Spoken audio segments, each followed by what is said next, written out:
Bonjour, bonjour. Alors, on va vous parler aujourd'hui du CHM Monta ou du Centre Hélio marin de Montalivet, qui est un camping naturiste. Alors, pour des raisons évidentes, on n'a pas vraiment tout pu filmer, puisqu'on ne peut pas filmer partout.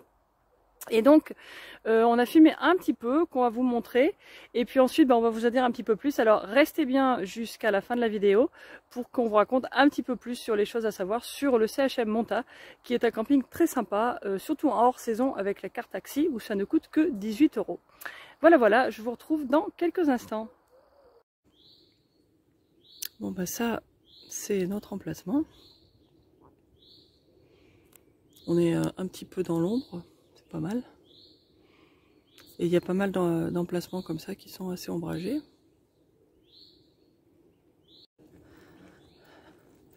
Alors là, c'est en route pour la plage. Et puis tout le long, il y a des petits mobil-homes. Alors il y a différents types de logements locatifs, de différentes tailles. Et il y a différentes zones pour les caravanes, les camping-cars, les campeurs, etc. Alors les sanitaires, bon là vous avez un petit truc de sanitaire avec des lavabos. Et ce qui est intéressant ici, c'est que les sanitaires sont un peu séparés. Donc vous allez avoir des sanitaires qui ont que les WC et les lavabos, d'autres qui vont avoir que les douches. Donc c'est assez intéressant, ça j'avais jamais vu avant dans un camping. Alors il y a deux plages possibles. Là sur la droite, par rapport à là où on est, on va sur la plage numéro 1 qui en ce moment est surveillée. Il y a deux plages surveillées pendant la saison. Là c'est hors saison, donc il n'y a qu'une seule plage qui est surveillée. Donc là c'est un petit peu plus loin. Et puis je vais vous montrer le domaine quoi. Donc ça c'est assez grand. Hein. Vous voyez, donc là c'est quand même un camping qui est plutôt grand. Avec beaucoup de choses, et vous avez les deux plages là-haut.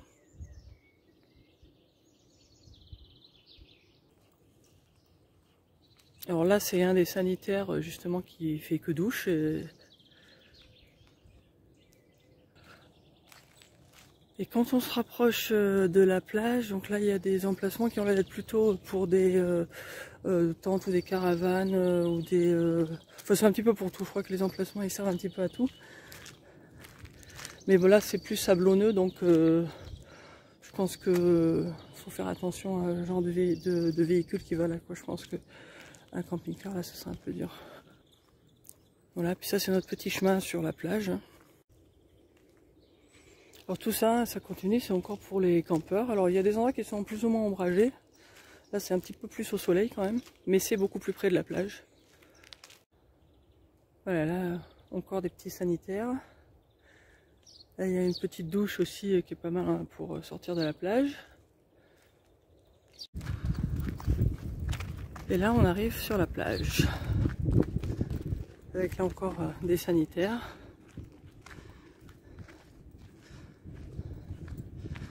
Et donc, toute la plage est naturiste, bien sûr.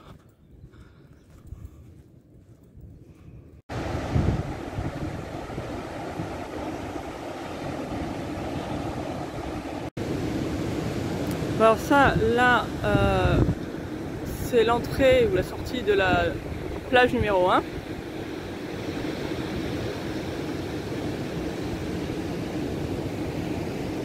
Donc pour que ça donne une idée. Hein. Donc l'entrée, elle est là-bas. Et là donc arrivé sur la plage 1, où il y a le poste de secours pour la surveillance.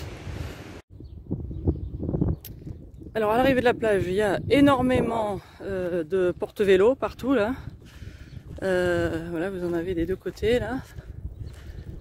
Et puis juste là, vous avez le Gaïa qui est le bar-restaurant de la plage quoi. Et juste derrière, vous voyez qu'il y a des toboggans là-bas au fond. Je zoome. Là, vous avez donc une piscine, un centre aquatique avec des toboggans, etc. Voilà, la piscine est un petit peu plus près. Alors ça c'est une des piscines, il y a une deuxième. Je vais aller voir si je peux vous la filmer tout à l'heure. Et juste là, donc juste au pied de la plage, hein, il y a toute une zone pour camping-car qui fait toute la longueur là.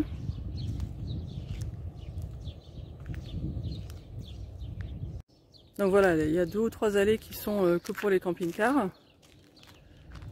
Et justement là, il y a la vidange. Alors je vais m'en rapprocher pour la faire voir. Donc voilà, ici vous avez vos eaux grises. Alors bon, c'est très facile d'accès. Hein. Et là vous avez la borne de vidange ici pour remplir d'eau pardon, de chaque côté. C'est comme la... Pour ceux qui ont vu notre vidéo sur l'aire de camping-car d'Ourtin, c'est le même système. Hein. Celle-là elle est verte, l'autre elle était bleue je crois. Et puis là il y a de quoi pour les WC. Donc ça c'est au bord de la plage. Et il y en a une autre qui est complètement de l'autre côté du camping, côté sud, où vous avez aussi une autre vidange. Il y en a 2 sur le camping. Et alors là vous voyez un toit qui ressemble plus à une maison. Alors il y a aussi effectivement des maisons, des petits bungalows qui sont en dur quoi, ou en bois, qui sont en général à des gens, mais qui sont souvent loués aussi, peut-être pas nécessairement par le CHM, mais par les propriétaires eux-mêmes. Et donc là, si on continue, là ça va jusqu'à la route, bon c'est assez grand. Je vais regarder exactement quelle est la taille du camping, mais je sais que c'est grand. Et donc ça s'étend quand même sur une bonne distance. Bon voilà. Alors on a filmé ça très tôt le matin. C'est pour ça qu'au début vous entendez peut-être que ma voix est un petit peu plus basse que d'habitude. Et puis ensuite il commençait à y avoir trop de monde, donc c'était plus vraiment possible de filmer. Alors je vais vous en dire un petit peu plus sur le camping. Veuillez m'excuser si mes yeux bougent un petit peu, j'ai pris quelques petites notes pour être sûr de rien oublier. Alors d'abord, il faut savoir que c'est un petit peu une référence dans le monde naturiste, le CHM Montalivet. Ça a été ce qu'on appelle maintenant le CHM Monta d'ailleurs. Ça a été créé en 1950. Et c'est de là qu'est partie la Fédération Française de Naturisme. Donc enfin, c'est un petit peu, si ça vous intéresse, vous pouvez un peu chercher l'histoire.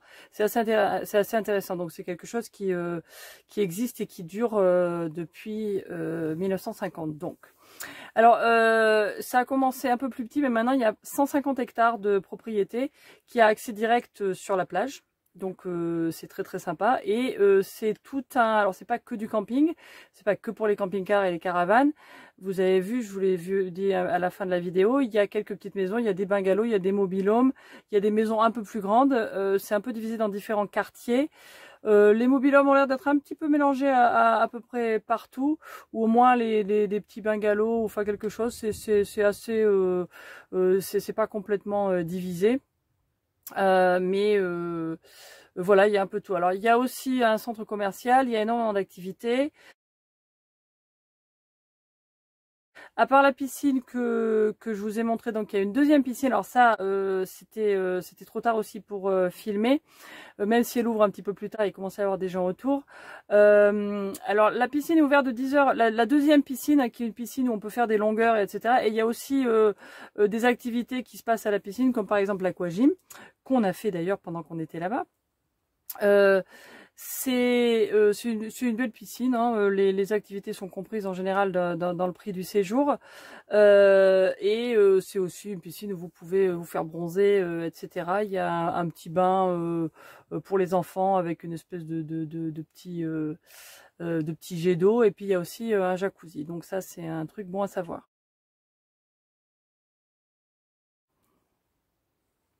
En ce qui concerne après les camping-cars même, alors ce que je veux dire c'est que ce qu'on vous a montré là où on était, en fait apparemment ça c'est des emplacements qui sont normalement plutôt pour des caravanes à l'origine, qui sont prévus pour des caravanes.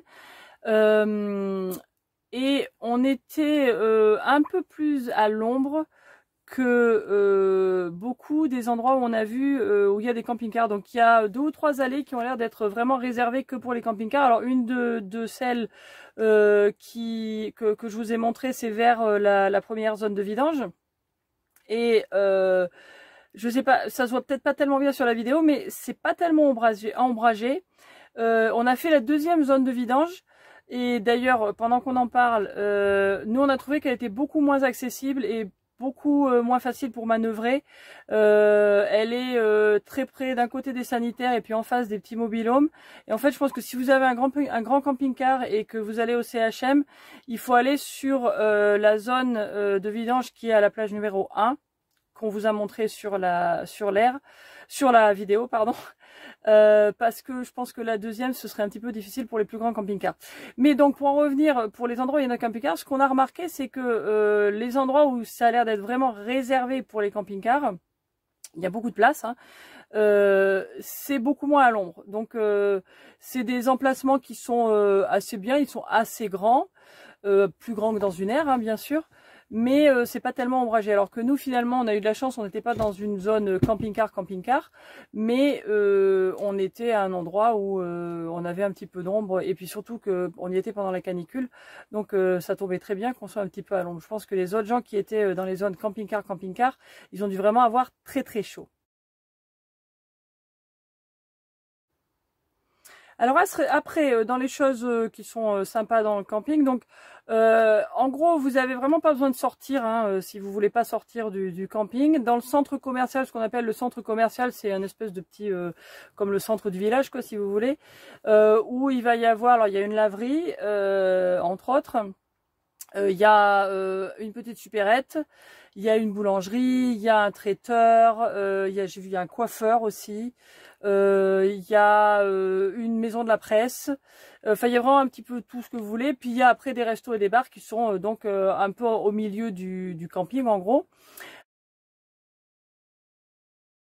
Alors des autres activités, nous on a aussi fait un cours de yoga, donc il y a des salles où on peut faire du yoga. Alors en ce moment nous on a vu juste aquagym et yoga. En saison il y a d'autres activités. Il y a aussi dans l'entrée il y a un terrain de foot, il doit y avoir des terrains de boules. Enfin il y a un petit peu de tout dans le camping, énormément de choses à faire. Quand vous arrivez au camping, il faut prévoir que les 2 ou 3 personnes, enfin tous les gens qui vont séjourner dans le camping doivent se présenter à l'accueil parce qu'ils vont vous faire un badge. Donc vous avez un badge qu'il faut, si vous devez sortir, il faudra avoir le badge.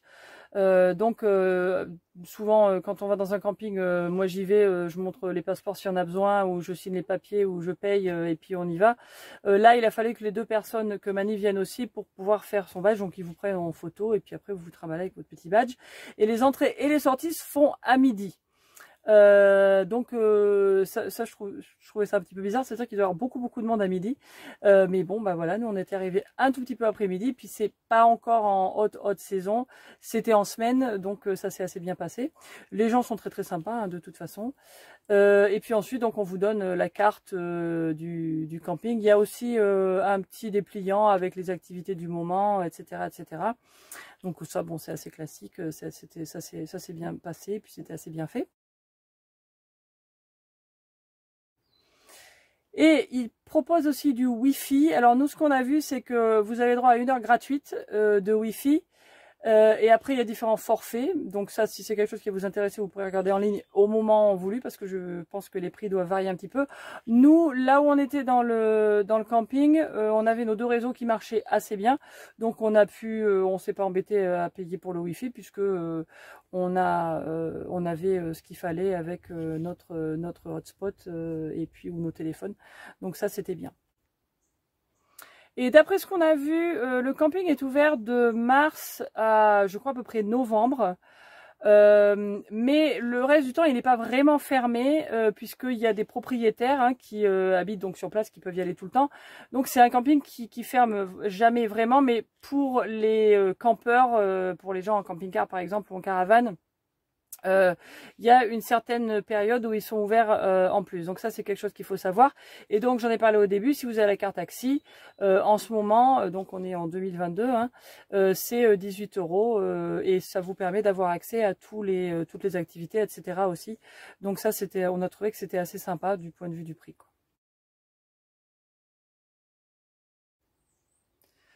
Une autre chose à noter, c'est que vous n'avez pas besoin d'avoir la licence naturiste. Je sais qu'à une certaine époque, c'était obligatoire.